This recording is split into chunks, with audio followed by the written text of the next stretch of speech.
ошол мен эми дагы бир примерди келтирип айтайын. Ушул себеби деген мына жакында эле мен иштегениме 1,5 ай болуп калды. 1,5 айдын ичинде эле мага оорулар келип, раннарымдан кетип калышты.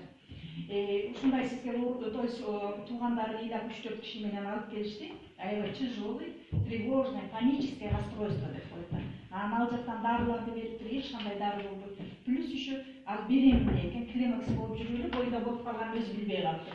Бир чети төрөйүн дейт, бир чети эме кылдыктыр да. Ушундай ал ыңгайсыз абалда калыптыр. Оорулуп, төрөйүн десе антибиотик назначить эткен, антибиотик назначить этсе анын аллергиясы болуп, анафилактический шок деген болот. Ошонун клинический смерть болуп почти ал жака барып, анан араң алып калышыптыр да. Анан ошол оору мага келип калды. Туугандары жалдырып атат да, эже кандай кылсаңыздар жардам бериңиз депчи.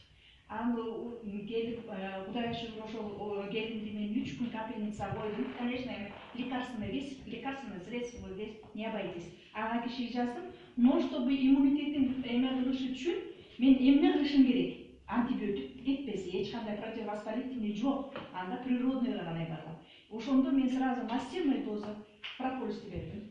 Медторду бердим, потому что и у нее и депрессия, и тревога.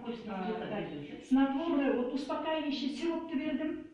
Так, настойка прополиса бердим, настойка золотого, мед золотого корня бердим. Шыл бүт мындай чатканда, ушу биздин продукцияларда эмени мумия бердим, женщина. То значит 4-5 продукцияны берип, ал кишини боюнан алдырдык, себеби бала уже психотропный препараттарды алып аткан болчу да. Аны алдыктан, зато биз ошол келинди спасать этип калдык. Анан ушул кубанычын айткалы.